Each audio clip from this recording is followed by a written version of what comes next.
Welcome to my all football lover friend. Hi friend, আমি Mita. Welcome to my channel blessings cake. আজ আমি একটা semi fondant football theme কেকের recipe নিয়ে চলে এসেছি। আমার এই ভিডিওটা সম্পূর্ণ দেখলে আপনারাও বাড়িতে একটা perfect semi fondant theme cake বানাতে পারবেন, ফুটবল থিম কেক বানাতে পারবেন আর সবাইকে খুশি করতে পারবেন। ছোট বাচ্চারা তো ফুটবল খেলতে খুব ভালোবাসে আর গিফট পেলে তো আরও আনন্দ হয়। সেটা যদি আমরা কেকের উপর দিয়ে থাকি তাদেরকে, তারা তো খুবই খুশি হয়ে যায়। আর দেখুন কত সুন্দরভাবে আমি বানিয়ে নিচ্ছি। আপনারাও আমার এই রেসিপিটা স্কিপ না করে দেখলে পারফেক্টভাবে একটা সেমি ফন্ডেন্ট কেক বাড়িতে বানাতে পারবেন। চলুন দেখি নেওয়া যাক এই কেকটা আমি কীভাবে বানালাম। ময়দা, চিনি, তেল, ডিম আর এসেন্স লেগেছে আর 1 চিমটে নুন, সমস্ত কিছুই আমি রুম টেম্পারেচারে নিয়েছি। আর এটা ম্যাঙ্গো কেকের উপর ছিল, তাই ম্যাঙ্গো এসেন্স নিয়েছি। এখানে একটা শুকনো বাটিতে আমি 3টে ডিম ভেঙে নিয়েছি, কারণ আমি একটা 1 পাউন্ডের কেকের বেস বানাবো আর তার সাথে একটা 1/2 পাউন্ডের কেকের বেস বানাবো। আমি 1 পাউন্ডের কেকের রেসিপি সহ সমস্ত কিছু ডেসক্রিপশান বক্সে দিয়ে দেব গ্রাম হিসেবে। আর আমি আজকে যে ডেকোরেশানটা দেখাবো সেটা এই 1 পাউন্ড কেকের, আর 1/2 পাউন্ড কেকের যে ডেকোরেশানটা আমি অন্য কোনো ভিডিওতে দেখিয়ে দেব। দেখুন ধীরে ধীরে কথা বলতে বলতে আমি চিনি আর ডিম একসাথে মিশিয়ে নিচ্ছি।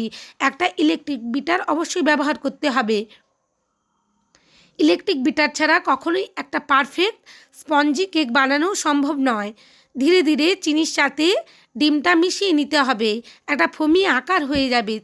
5 থেকে 6 মিনিট এভাবে বিট করলে খুব সুন্দর একটা ফোমি আকারে পরিণত হবে।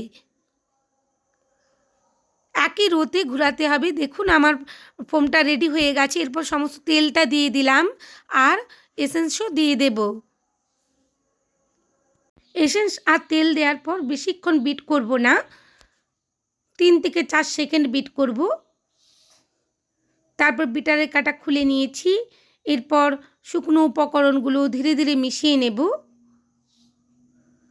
একই রোতে একটা হ্যান্ড উইক্স দিয়ে শুকনো উপকরণগুলো 3 থেকে 4 ধাপে মিশিয়ে নেব। একসাথে কখনোই সমস্ত ময়দা দেওয়া যাবে না, নাহলে ফোমটা বসে যাওয়ার সম্ভাবনা থাকে। দেখুন ধীরে ধীরে আমার মেশানো হয়ে গেছে। একটা স্প্যাচুলা দিয়ে আপনাদের দেখিয়ে দিচ্ছি কত সুন্দরভাবে মিশে গেছে। একটা 5 ইঞ্চির মোল্ড আর একটা 6 ইঞ্চির মোল্ড আগে থেকে আমি বাটার পেপার দিয়ে রেডি করে রেখেছিলাম। আমি ভাগ করে মিশিয়ে নিচ্ছি। এটা ম্যাঙ্গো কেক ছিল, সেটা ভ্যানিলা কেক ছিল, তাই ম্যাঙ্গো কেকের এসেন্সটা আমি পরেই দিলাম আর মাখিয়ে নিচ্ছি। ধীরে ধীরে অবশ্যই মাখাবেন, কারণ ফোমটা একেবারে রেডি হয়ে গেছে, শুধু বেক করতেই বাকি। এরপর সমস্ত ব্যাটার ঢেলে দিয়েছি আর 150 ডিগ্রি সেন্টিগ্রেডে 35 মিনিটের জন্য বেক করে নিয়ে চলে এসেছি। ছোটো কেকটা আমি রেখে দিলাম, পরে আমি ডেকোরেট করে দেখাবো ওটা। আর আমি এই 1 পাউন্ডের কেকটাই আজ ডেকোরেশন করে দেখাবো। এটা ফুটবল থিম কেকের উপর আমি বানিয়েছি। যিনি অর্ডার করেছিলেন উনি একটা ছোট্ট বাচ্চা ছেলের জন্য অর্ডার করেছিলেন, 6 থেকে 7 বছর বয়স হবে। উনি কোনো ডিজাইন বলেননি, আমি ইচ্ছে করেই এই থিম কেকটা বানিয়ে দিয়েছি ওনাদের খুবই পছন্দ হয়েছিল। ছোট বাচ্চারা তো এমনিতেই ফুটবল ভালোবাসে, তাই আমি ভেবেছিলাম যে একটা যদি ফুটবল থিম কেক বানানো যায় তো কেমন হয়, তাই বানিয়ে দিয়েছিলাম। বোর্ডে একটু ক্রিম দিয়ে প্রথম স্পঞ্জটা বসিয়ে দিয়েছি আর সুগার সিরাপ দিয়ে সোপ করে নিলাম। তারপর একটু একটু করে ক্রিম দিয়ে ভালোভাবে লেয়ারে ভরে নেব। প্যালেন নাইফ দিয়ে ক্রিমগুলো ছড়িয়ে দেব চারিদিকে, ধীরে ধীরে ছড়িয়ে দিচ্ছি। এরপর ম্যাঙ্গো ক্রাশ দিয়ে দেব, মালাসের ম্যাঙ্গো ক্রাশ।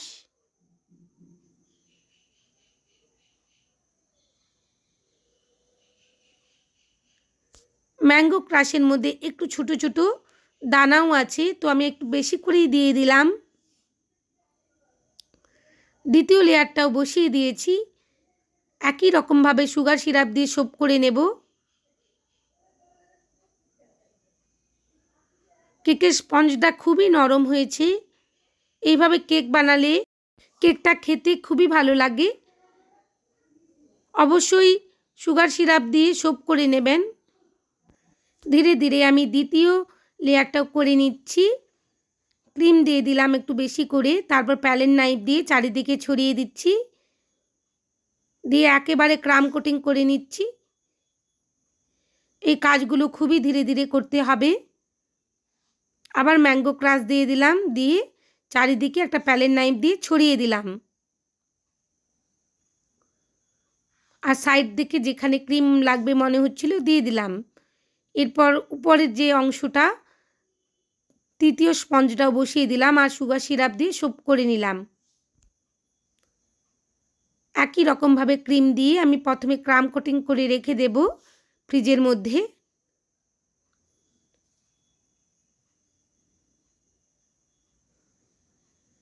ধীরে ধীরে সমস্ত ক্রিমটা চারিদিকে ছড়িয়ে দিতে হবে। দেখুন চারিদিকে ছড়িয়ে দিয়েছি ক্রিমটা। এবার ক্রাম কোটিং ধীরে ধীরে একটু একটু করে ক্রিম নিয়ে করে নেব।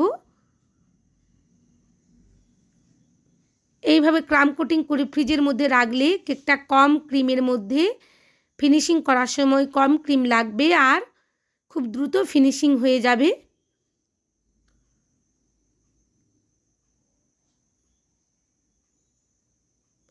অবশ্যই ক্রাম কোটিং করার পর বোর্ডটা মুছে ফ্রিজের মধ্যে সেট করতে রেখে দিতে হবে। এরপর আমি ফিনিশিং করে নেব। একটু হোয়াইট কালারের ক্রিম নিয়েছি। আমি এটা যেহেতু ফুটবল থিম কেক বানাবো তাই আমি এর বেসটা হোয়াইট কালারই রেখেছি, অন্য কোনো কালার দিচ্ছি না। ধীরে ধীরে অল্প অল্প করে ক্রিম দিয়ে চারিদিক থেকে ফিনিশিং করে নিতে হবে। অল্প অল্প করে ক্রিম দিয়ে ফিনিশিং করছি।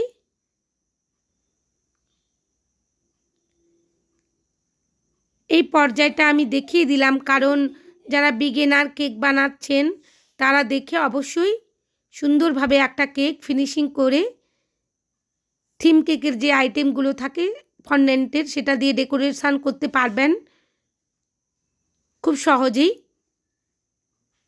আর এই সমস্ত থিম কেকগুলোর ডেকোরেশন করার আগে কেকটা অবশ্যই ভালোভাবে ফিনিশিং করতে হবে, কারণ সমস্ত অংশে আমরা ফন্ডেন্টটা ব্যবহার করব না, কিছুটা অংশে ব্যবহার করব।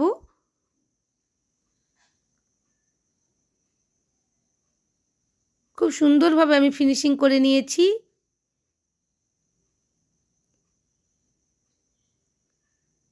আর সব সময় ফিনিশিংয়ের সময় একটা কিচেন রুমালের মধ্যে প্যালেট নাইফটা বারবার মুছে নিতে হবে, নাহলে ওই ক্রিমগুলোই আবার উপরের অংশটাকে নষ্ট করে দিতে পারে।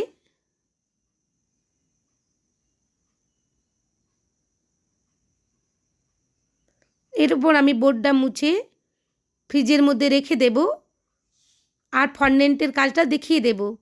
একটু কালো ফন্ডেন্ট নিয়ে নিয়েছি আর সাদা ফন্ডেন্ট নিয়ে নিয়েছি। প্রথমেই আমি সাদা ফন্ডেন্টটা বেলে নিচ্ছি। ভালোভাবে বেলে নিতে হবে পাতলা করে। তারপর আমি ফুটবলের যে হেক্সাগন আর পেন্টাগন হয় সেই কাটারটাই আমি প্রিন্ট আউট করে বের করে নিয়েছিলাম। আমি এখানে হেক্সাগন নিয়েছি, ষড়ভুজ যেটাকে বলে। অবশ্যই যেটা নেবেন সেটা একটাই নেবেন, কখনোই ষড়ভুজ পঞ্চভুজ মানে হেক্সাগন আর পেন্টাগন মিলিয়ে দেবেন না। ষড়ভুজ নিলে ষড়ভুজ নেবেন আর পঞ্চভুজ নিলে পঞ্চভুজ নেবেন। আমি এখানে হেক্সাগনটাই নিয়েছি, তো হেক্সাগন দিয়েই সমস্তটাই করব। কালোটাও করব আর সাদাটাও কেটে নেব। ধীরে ধীরে কাজটা করতে হবে, কখনোই তাড়াহুড়ো করা যাবে না। আমি একটু বেশি করেই দেখিয়ে দিচ্ছি কারণ যারা বিগিনার, যারা এটা দেখে করবেন তারা অবশ্যই আমার এই ভিডিওটা দেখে আস্তে আস্তে করে কেটে কিভাবে আমি কাটছি দেখে কেটে করে নিতে পারবেন। আমরা তো চাই যে কিভাবে হচ্ছে ধীরে ধীরে দেখে শিখে নেই, সে আমরাও তো শিখেছি এভাবেই, তো সেই রকমভাবেই করে নিচ্ছি। আমি ধীরে ধীরে দেখিয়ে দিচ্ছি। ভিডিওটা একটু হয়তো লেংদি হবে, বড় হবে, তো প্লিজ আপনারা একটু ধৈর্য ধরে এটা দেখবেন আর করবেন বাড়িতে, এটাই আমি কামনা করি। আর আমার এই ভিডিওটা যদি আপনাদের ভালো লেগে থাকে, হেল্পফুল মনে হয়, তাহলে প্লিজ আমার চ্যানেলটা সাবস্ক্রাইব করবেন বন্ধুরা, আর পাশে থাকা বেল আইকনটি ক্লিক করে দেবেন যাতে সমস্ত ভিডিওর নোটিফিকেশান আপনাদের কাছে পৌঁছে যায়। আর লাইক শেয়ার কমেন্ট করতে ভুলবেন না। আর বাড়ির বাচ্চাদের জন্য অবশ্যই এইরকম একটা থিম কেক বানিয়ে দেবেন। এই ফন্ডেন্টগুলো আমি কিনে এনেছি মার্কেট থেকে, তো আপনারা বাড়িতে বানিয়েও করতে পারেন। বাড়িতে কিভাবে ফন্ডেন্ট বানাতে হয় তার রেসিপি আমি একটা দিয়ে দেব। অবশ্যই ভালো কোম্পানির একটা ফন্ডেন্ট কিনে নেবেন। আর এই শীতকালে বিশেষ করে ডিসেম্বর, জানুয়ারি, ফেব্রুয়ারি এই 3 মাস খুব সুন্দরভাবে এই ফন্ডেন্টের কাজ করা যায় এসি ছাড়া। আমরা আমাদের এই নর্মাল ওয়েদারেই আমরা সুন্দরভাবে এই কাজগুলো করে নিতে পারি, ফন্ডেন্টের কাজগুলো। আমি একটা প্লেট নিয়ে নিয়েছি, তার মধ্যে সাজিয়ে দেখিয়ে দেব কিভাবে আমি এটা কেকের উপর সাজাবো। এটা আগের দিন আমি রাত্রিবেলা করে রেখেছিলাম। সব সময় ফন্ডেন্টের কাজ বন্ধুরা রাত্রিবেলা করে রেখে দেবেন, ডেলিভারি দেওয়ার আগের দিন রাত্রে। আর ডেলিভারি দেওয়ার আধ ঘন্টা আগে ফ্রিজ থেকে কেকটা বের করে ডেকোরেশন করে ডেলিভারি দিয়ে দেবেন, তাহলে খুব ভালো থাকবে। ফন্ডেন্টের কাজগুলো খুব ভালো হবে। কাস্টমারকে অবশ্যই বলে দেবেন যে আধ ঘন্টা আগে জানাতে, ডেলিভারি নিতে আসার আধ ঘন্টা আগে জানিয়ে দেবে, তাহলে আপনার ফন্ডেন্টের ডেকোরেশনটা করতে সময় পাবেন হাতে। সুন্দরভাবে সাজিয়ে নিচ্ছি। মাঝে একটা কালো রঙের হেক্সাগন দিয়েছি আর চারিদিক থেকে 6টা হেক্সাগন সাজিয়ে দিয়েছি, ফুটবলের যেমন থাকে সেইভাবেই করে নিচ্ছি গোলগুলো।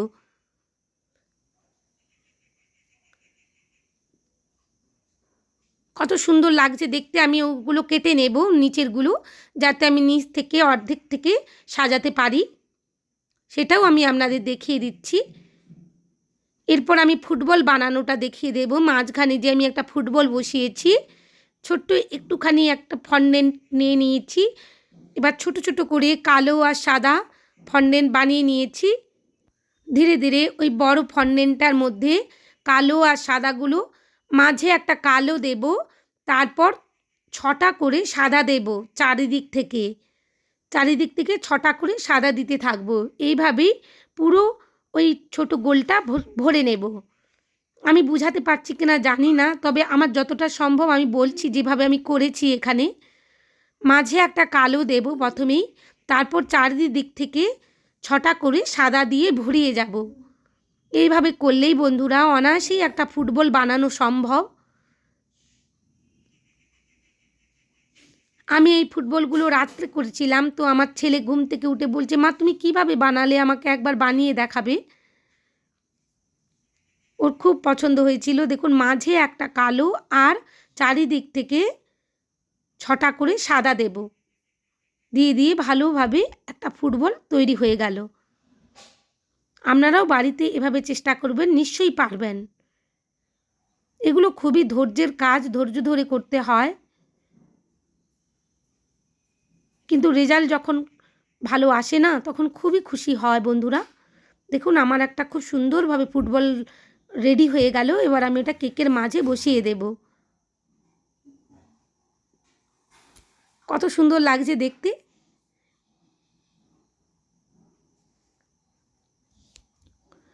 পরের দিন ডেলিভারি দিতে যাওয়ার আধ ঘন্টা আগে আমি ফ্রিজ থেকে কেকটা বের করে নিয়ে এসেছি। আর ধীরে ধীরে চারিদিক থেকে একটা গ্যাস নোজলের সাহায্যে বর্ডার করে দিচ্ছি।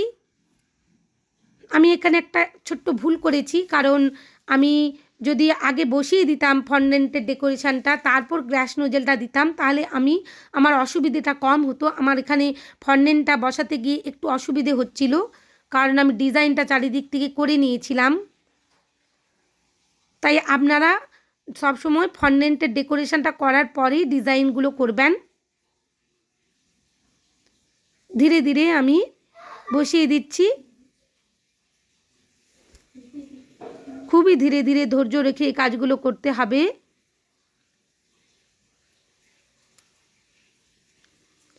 প্লিজ বন্ধুরা আমি রিকোয়েস্ট করছি, আমার এই ভিডিওটা যদি আপনাদের ভালো লাগে, আমার চ্যানেলটা প্লিজ আপনারা সাবস্ক্রাইব করবেন। আর পাশে থাকা বেল আইকনটি অবশ্যই ক্লিক করে দেবেন যাতে সমস্ত ভিডিওর নোটিফিকেশান আপনাদের কাছে পৌঁছে যায়। আর অবশ্যই কমেন্ট করবেন এই ফুটবল থিম কেকটা কেমন লেগেছে আপনাদের।